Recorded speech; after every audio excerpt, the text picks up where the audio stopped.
What's up, everybody? James Duggan with IGN here to discuss crypto. I'm going to be talking you through some gameplay that I recorded at a capture event in Hollywood, California.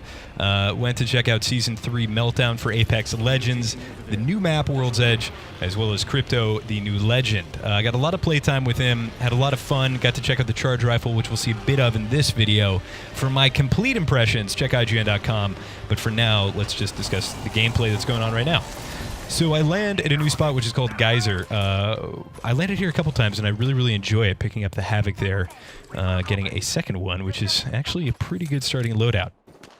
So we'll get into Crypto's abilities in some of these subsequent clips. This one is a little bit action-oriented, but actually we'll see his tactical ability right here because I fat-fingered it. Not what I meant to do, just meant to shoot that guy, which I just did. So that's very nice.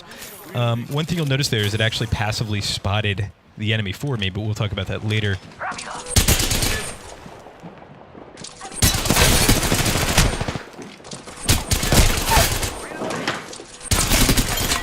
Crypto, unlike Watson, who I, obviously very powerful, didn't really care for her though. Crypto, completely my style.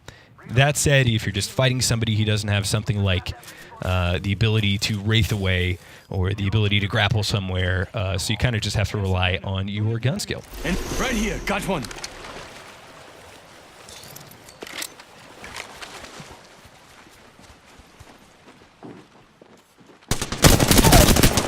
Fighting.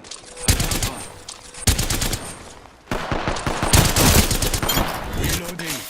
That was the last of the squad. I absolutely love this map while we're on the subject of World's Edge. Geyser, I think, is a really cool location, and there's so many different ecologies, different features. Geyser, as the name would imply, has a giant geyser shooting out of the middle, which we will see put to use here, but even just kind of the aesthetic, the use of color here, is totally different than you'll find in the more volcanic or frozen sections of the map. It's a larger map than Kings Canyon, and I only have about 6 to 8 hours of playtime on the thing, but I have to say, I think it's a better one. It's hard to say. I'm definitely going to miss Skull Town, things of that nature. So I'm just looking around here for any other teams. You'll notice that I actually didn't send my drone out again. It was right where I left it. And it'll stay there, and it'll passively spot enemies for you, which we'll see a bit of in just a minute here. And the drone is very forgiving. There's no cooldown in terms of recalling it, and you can just keep it somewhere for as long as you want, as long as you don't get out of range. And the range is tremendous. I'm going to pick up the charge rifle here. 1 minute. Got my ally respawned there. Give me a second. You can see the drone distance in the bottom left-hand corner there. And you can hold H at any point to recall the drone, which puts it back on your back and allows you to toss it from where you're at. It's important to keep track of your drone. You don't want to just set it and forget it. You kind of want to keep on top of it. I'm moving over there. We could check out here. Here comes the geyser. Syringe here. Whiffing that, but that's okay because I need this syringe. That was intentional, guys. I intentionally whiffed that. I'm going to heal up here. My ultimate is ready, but we're going to talk about the ultimate later when I use it. Right now I'm going to take the zip towards the geyser, take the geyser into the circle, which is very close. The geyser works like a redeployment balloon, but it's much faster, much more epic. Here we go. Sends you straight up, and then you can fly back down. Probably a shorter distance than the redeployment balloon, but nonetheless, very useful. And what's cool about landing at Geyser is if you just get absolutely screwed and get no weapons, then you can bounce out at a moment's notice. We have some enemies. I'm going to try putting the charge rifle to use. Fair warning, there are no charge rifle kills in this clip, but there is plenty of damage, and the way the charge rifle works, I quite like. It's different than Titanfall 2, or just its appearance in the Titanfall series, in the sense that that little initial beam deals damage. So that's kind of like a trace rifle, and then think like a Spartan laser from Halo 3. I have a down teammate here. I'm going to try and scout it out. I think at this point I was just trying to get some drone footage. So probably not the best play because I should definitely be helping my teammate, but trying to do what I can. I see one. My ultimate is up, and in retrospect, I definitely should have used it here, but you can see the little outline of the enemy Octane engaging on the team. I'm going to take some shots at this player. The charge up time and that little incremental damage serves a purpose from a design perspective, both in terms of the person who is shooting as well as the person who's being shot. The person who's shooting can kind of dial it in based on that damage, and the person who's being shot, they get a little tiny bit of a telegraph, a little bit of a warning before that big, massive 45 body shot damage comes down the line.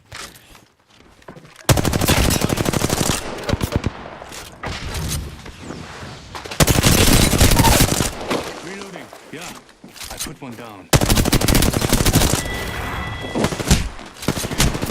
That's one step closer. We're going to jump into some other clips here. Here's a really good example of how you can kind of use the drone, scout ahead, and immediately have kind of an actionable response to it. So I'm going to toss it out. It's already in the air. I'll let you know what attacking that area. I see a player, and you can actually see right there. I get that notification. If we go back and slow that down just a little bit, I get that HUD notification, and that's not me. That's the drone doing the work. That's the drone passively in the air, spotting that enemy, and it gives you this kind of Bloodhound-esque see-through walls spot.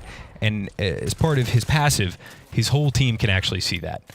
Let's move on to some ultimate usage here. This was actually captured by our associate gameplay editor, Stella.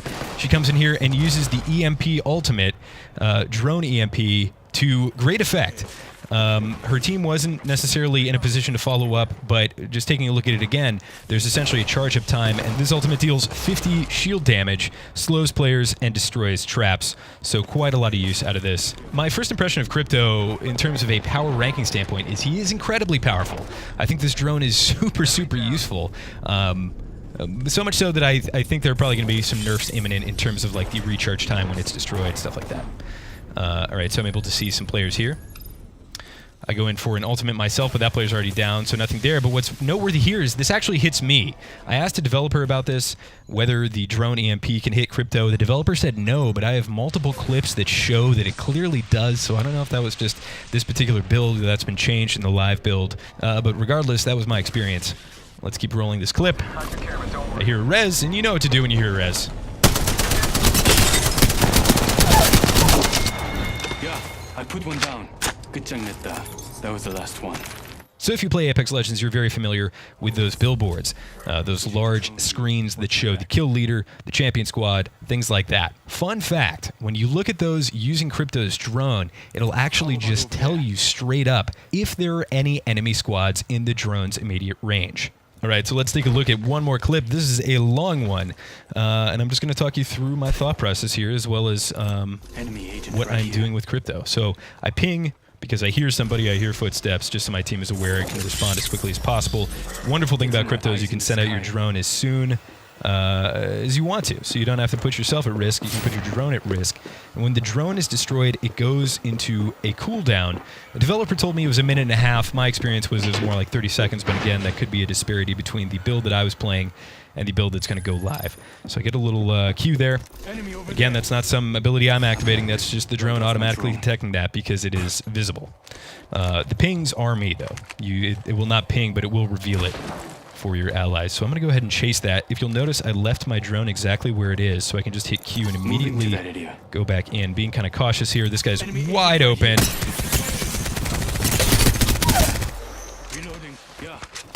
I got detected here, and you have this little UI element. Ducking that triple take shot there. You have that UI element that pops up that lets you know that you've been detected. The drones are very small and somewhat difficult to hit, but they die in a single shot of basically any weapon. I'm going to dive into this building here. A lot more urban environments in World's Edge. And just recharge my shield here. I hear somebody, and sure enough... Sorry, friend. Give me your ammo and your 99, please. This guy had some good stuff. And that's actually me getting hit by a Crypto ultimate. So my shields are down by 50 points. Pretty powerful stuff with the utility it brings, the scouting potential, and just the straight up damage. But obviously Crypto has to be in the drone for that. Though you can pop the ultimate outside of the drone, and it'll just trigger wherever the drone is, even if it's on your back, I believe. Drone detected again. Got a teammate down. Reloading. Yeah,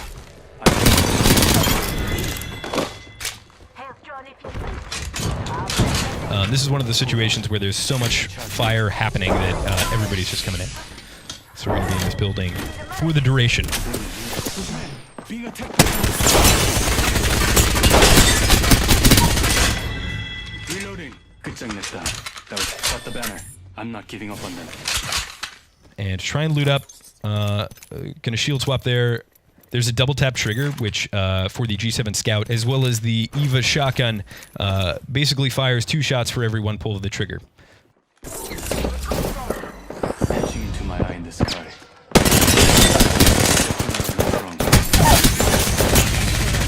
Yeah, I took one down.